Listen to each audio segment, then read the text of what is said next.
देखिए, अगर आप म्यूचुअल फंड के अंदर बहुत ही अच्छा खासा पैसे बनाना चाहते हैं तो आपको कुछ कैटेगरी हैं, कुछ जगह हैं म्यूचुअल फंड के अंदर जहां पर आपको मैं कहता हूं कि इन्वेस्टमेंट करने से बचना चाहिए। इसके पीछे का रीज़न क्या है ये भी वीडियो में हम डिटेल्स में आगे बात करने वाले हैं। देखिए, यहाँ पर मेरे कहने का मतलब ये बिल्कुल नहीं है कि उन कैटेगरीज में या उन जगहों पे अगर आप पैसे लगाते हैं तो आपके पैसे कंपनी लेकर भाग जाएगी, आपके पैसे डूब जाएंगे, बर्बाद हो जाएंगे, जल जाएंगे। ऐसा कुछ नहीं होने वाला है। लेकिन कुछ दिक्कतें हो सकती हैं। वो क्या हो सकती है वो आगे मैं वीडियो में आपको बताता हूँ। दूसरी बात हम एक और भी करेंगे वीडियो के अंदर कि आखिर म्यूचुअल फंड के अंदर ऐसी कौन सी स्ट्रैटेजी है जिसको अपना कर चला जाए तो वो स्ट्रैटेजी आपको ज़िंदगी में कभी भी धोखा नहीं देगी, बल्कि मार्केट के बुरे सिचुएशन में भी आपको कुछ ना कुछ रिटर्न्स बना कर देगी। उस स्ट्रैटेजी के ऊपर भी हम बात करेंगे। तो वीडियो बहुत ही इन्फॉर्मेटिव होने वाली है। एक लाइक करके शेयर कर दीजिए। चैनल को अगर अभी तक सब्सक्राइब नहीं किया है तो चैनल को भी ज़रूर सब्सक्राइब कर लें, क्योंकि इस तरह के कंटेंट मैं आपके लिए लेकर आता रहता हूँ। सर, सबसे पहले अगर हम बात करें कि आखिर वो कौन सी कैटेगरी है, कौन से म्यूचुअल फंड है जहां पर इन्वेस्टमेंट करने के बारे में मैं ये कह रहा हूं कि आपको बचना चाहिए, या नहीं तो अगर आपको करना ही है तो पहले उसके बारे में समझ ले कि एक्चुअली वो है क्या, वहां पर फ़ायदे और नुकसान क्या है। बहुत अच्छे से आपको समझ लेना चाहिए। सबसे पहले कैटेगरी की अगर मैं बात करूं, जो सबसे पहले तरीके के जो म्यूचुअल फंड होते हैं उनकी अगर बात की जाए तो वो है बच्चों के ऊपर जो प्लान होते हैं। मतलब बच्चों के नाम पे बोलकर जो स्पेशल प्लान होते हैं ना, जो कहते हैं ना कि बच्चों के फ्यूचर के लिए है। मतलब अगर छोटा बच्चा है या बच्ची है आपके पास और आप चाहते हैं कि भाई उनके फ्यूचर के लिए हम इन्वेस्टमेंट करें और 10 साल, 12 साल, 15 साल जब तक वो बड़ा हो तब तक मुझे अच्छा खासा कॉर्पस जमा कर लेना है, उनके पढ़ाई के लिए हो या फिर उनके शादी के लिए हो या फिर किसी और भी मकसद से हो। तो ये जो बच्चों के नाम पर जो स्पेशल प्लान होते हैं ना, उन प्लान से आपको बचना चाहिए। इसमें दिक्कत क्या रहती है, यहाँ पर आपके पैसे न तो डूबेंगे और न कंपनी लेकर भागेगी। यहाँ पर दिक्कत क्या रहती है पता है आपको? दिक्कत ये होती है कि यहाँ पर रिटर्न्स उतने अच्छे नहीं मिलते हैं जितना कि होना चाहिए। तो यहाँ पे नॉर्मल जो फंड होते हैं ना, जनरली उनसे ज़्यादा एक्सपेंस आपको इस तरह के फंड्स में देखने को मिलेंगे। अब मुझे एक बात बताइए, जहाँ पर अगर रिटर्न्स मिले वहाँ पर तो एक्सपेंस देना समझ में आता है, लेकिन जहाँ पर रिटर्न्स भी ना मिले और एक्सपेंस भी ज़्यादा लगे तो मतलब मेरे को समझ में नहीं आ रहा है इसका। अच्छा, बहुत सारे लोगों को एक शौक भी चढ़ा हुआ रहता है। वो क्या रहता है कि हम अपने बच्चों के नाम से इन्वेस्टमेंट करें। हम अपने नाम से इन्वेस्ट ना करें, हम अपने बच्चों के नाम से इन्वेस्टमेंट करें। और बच्चों के नाम से जो वो इन्वेस्टमेंट करते हैं ना, तो वो ख़ास तौर से इस तरह के फंड में इन्वेस्टमेंट कर देते हैं। तो उनको इस तरह में ज़्यादा नुकसान होता है। नुकसान क्या होता है? वही होता है जो मैं आपको बता चुका हूँ कि जो आपके एक्सपेक्टेशंस होते हैं उसके मुताबिक आपको रिटर्न्स नहीं मिलते हैं, या जो मिलना चाहिए एक्चुअली में वो रिटर्न्स आपको उन जगहों पे नहीं मिल पाता है। तो क्या ज़रूरत है, आप बच्चों के नाम पर निवेश करिए। आप अपने नाम पर भी निवेश कर सकते हैं, उनको आप नॉमिनी बना सकते हैं, कोई दिक्कत वाली बात नहीं है। अब यहाँ पर हो सकता है कि आप इस तरीके से सोच सकते हैं कि भाई बच्चों के नाम पर जो इन्वेस्टमेंट करेंगे उसकी बात कुछ और होगी और जो इन्वेस्टमेंट हमारे नाम पर रहेगा वो उसकी बात कुछ और होगी। सर, कुछ बात नहीं होगी, वो बच्चे आपके ही हैं और इसमें कोई दिक्कत वाली बात नहीं है। अगर आप ऐसा सोचते हैं कि भाई बाय द वे अगर मुझे कुछ हो जाता है इन फ्यूचर, तो सर ऐसा नहीं है। ऐसा अगर सोचेंगे तो मुझे लगता है कि बहुत सारी जगहों पे मामला ख़राब हो सकता है। समझ रहे कि नहीं? अब दूसरे एक और भी तरह के म्यूचुअल फंड होते हैं और वो क्या होते हैं? रिटायरमेंट के नाम पर। समझ रहे कि नहीं? रिटायरमेंट के नाम पर जो रिटायरमेंट प्लान बोल कर जो म्यूचुअल फंड होते हैं वहाँ पर भी बहुत सारे लोग पैसे अपने लगाते हैं, लेकिन सर वहाँ पर भी बहुत ज़्यादा आपको फ़ायदा नहीं मिलने वाला है। इसका सोल्यूशन भी मैं आपको आगे बताने वाला हूँ कि आखिर उन जगहों पे ना लगाए। देखिए, आप लगाइए, मैं मना नहीं करता हूँ, लेकिन मैं ये कहता हूँ कि शायद आप उसकी जगह किसी और जगह पे लगाते तो उससे बढ़िया आपको रिटर्न्स मिल सकते थे।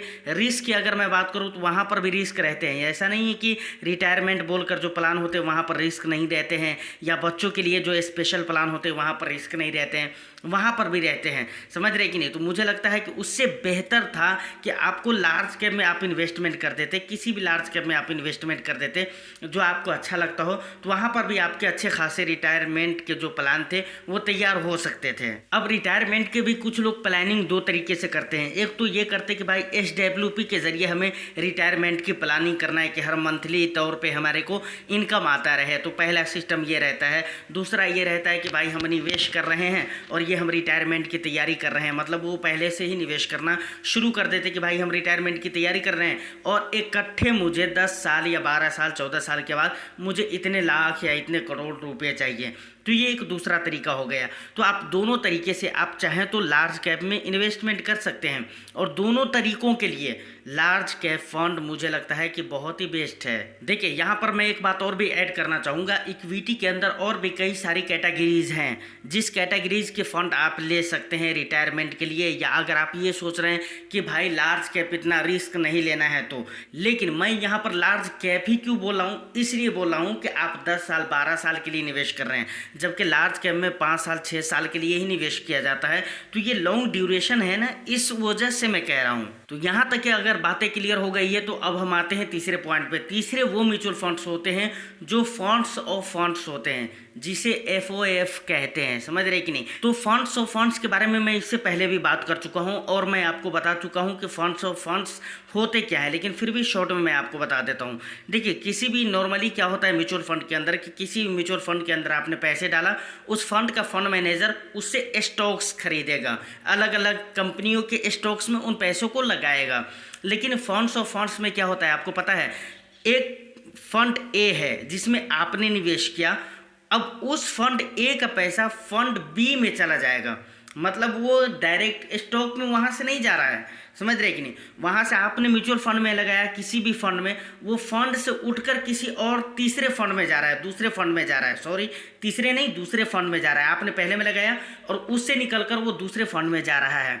अब वहाँ से वो स्टॉक मार्केट में जाएगा और उन पैसों से स्टॉक्स खरीदे जाएंगे। एक तो यहाँ पर बहुत ज़्यादा घुमाया फिराया जा रहा है, दूसरी बात है आपके जो खर्चे हैं ना वो बहुत ज़्यादा हो जाते हैं। फंड्स ऑफ फंड्स में आपके खर्चे बढ़ जाते हैं, प्लस जो आपके रिटर्न्स मिलने चाहिए वो उतने अच्छे रिटर्न्स नहीं मिल पाते हैं, क्योंकि वो कमीशन की तरह, कमीशन नहीं बोल सकते, कमीशन की तरह वो डिवाइड होता चला जाता है दो जगहों पे, प्लस एक्सपेंस के भी वही हाल रहते हैं। तो ये सारे रीज़न है जिस रीज़न से मुझे लगता है कि फंड्स ऑफ फंड्स में आपको पैसे नहीं निवेश करना चाहिए। देखिए मैं ये अपनी तरफ से बता रहा हूँ, ये एजुकेशन पर्पज़ के लिए बता रहा हूँ।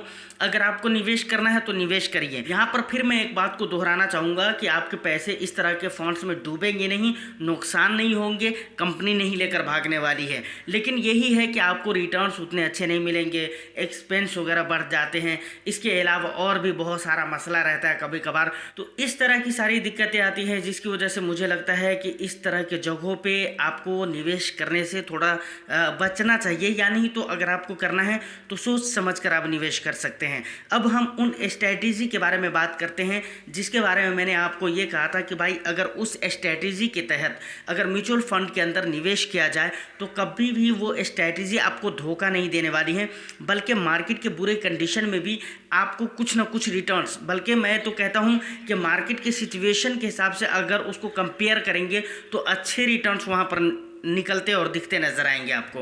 वो स्ट्रैटेजी क्या होनी चाहिए आपको पता है, जब आप अपनी पोर्टफोलियो को क्रिएट करते हैं ना तो वहाँ पर आपको हर कैटेगरी के फंड ऐड करने चाहिए। ख़ास तौर से हर कैटेगरी के फंड तो रहेंगे ही, ख़ास तौर से आपको मल्टी कैप, फ्लेक्सी कैप और लार्ज एंड मिड कैप, ये 3 जो कैटेगरी के फंड होते हैं ना उनको ज़रूर ही लेकर चलना चाहिए।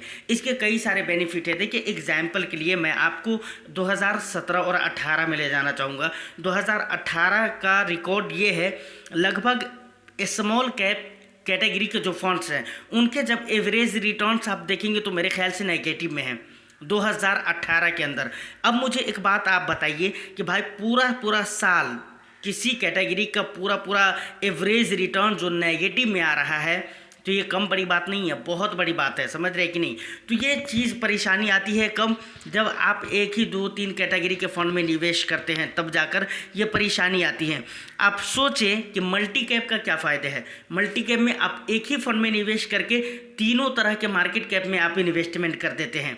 उसके बाद फ्लेक्सी कैप की अगर बात की जाए तो फ्लेक्सी कैप में ये फ़ायदा रहता है कि फंड मैनेजर को फ्लेक्सिबिलिटी रहती है। वह जहाँ पर अच्छे मोमेंट देखते हैं, जहाँ पर सिचुएशन देखते हैं, वहाँ पर जाकर वो निवेश करते हैं, जिसकी वजह से आपके रिटर्न्स बन पाते हैं।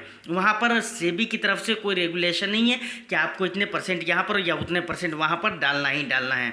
अगर वहीं पर मल्टी कैप की बात की जाए तो 25-25-25 का है, समझ रहे कि नहीं। उसके बाद लार्ज एंड मिड कैप, यहाँ पर लार्ज कैप और मिड कैप दोनों जगह पे आपके पैसे निवेश होते हैं। तो यहाँ पर फ़ायदे ये होता है कि वो इन्वेस्टर खास तौर से जो ये चाहते हैं कि भाई रिटर्न्स मुझे लार्ज कैप से मतलब ज़्यादा चाहिए और रिस्क मुझे मिड कैप से कम चाहिए, तो उनके लिए large and mid cap category के जो फंड होते हैं वो बहुत ही बेस्ट साबित होते हैं। और दो तरह के मार्केट कैप में आपके पैसे लगते हैं, जिसकी वजह से रिस्क भी रिड्यूस हो जाता है। तो फाइनली मैं ये कहना चाह रहा हूँ कि दूसरे फंड तो आपको रखने ही रखने हैं, लेकिन ख़ास तौर से इस 3 कैटेगरी के फंड आपको ज़रूर रखने हैं। एक बार फिर कहूँगा, मल्टी कैप, फ्लैक्सी कैप और लार्ज एंड मिड कैप। इस स्ट्रैटेजी के तहत अगर आप इन्वेस्टमेंट करेंगे तो मुझे बहुत हद तक उम्मीद है कि मार्केट के बुरे सिचुएशन में भी आपके रिटर्न्स एवरेज होकर रहेंगे और आपकी पोर्टफोलियो बिल्कुल बैलेंस रहेगा। वहाँ पर आपको डरने और घबराने की ज़रूरत नहीं पड़ेगी